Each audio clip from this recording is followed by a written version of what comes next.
The Georgian Ambassador to Ukraine, Gela Gumbadze, came to the Kyiv Young Theater not as a diplomat, but as an artist and a storyteller. I found out that he's a very unusual person. He's an artist, an athlete, he writes books, he writes plays. These plays were staged in Georgia and Germany.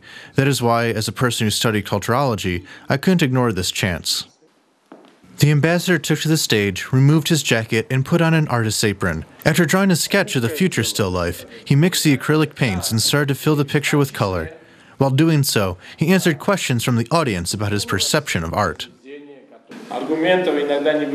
There can never be arguments in art. Why did Picasso paint different women? If you look at them, you'll see no aesthetics. He was angry with his wife, and so he painted her that way. If you asked him about arguments, he would turn into Shishkin, a realist. There would be no Picasso.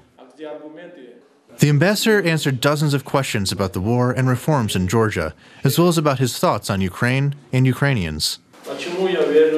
Why do I believe in a great future for Ukraine? Your people love diligent work. They don't work as slaves, they are creators. You're good inventors and do everything with an open soul. The ambassador painted for about 2 hours. His work will stay in the Young Theater as a reminder of the meeting. I called this painting Still Life with Plums and dedicated it to 100 years of diplomatic relations between Ukraine and Georgia. I was inspired to create this beautiful painting by the beautiful audience, the Young Theater, its administration, and its students. I came up with the idea here. The audience mostly consisted of students of theater, fine art, and diplomacy.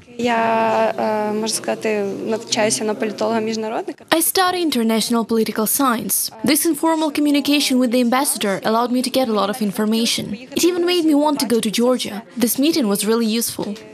Next, Kyiv Young Theater is planning to stage one of Gela Dumbadze's plays and bring it back to Georgia.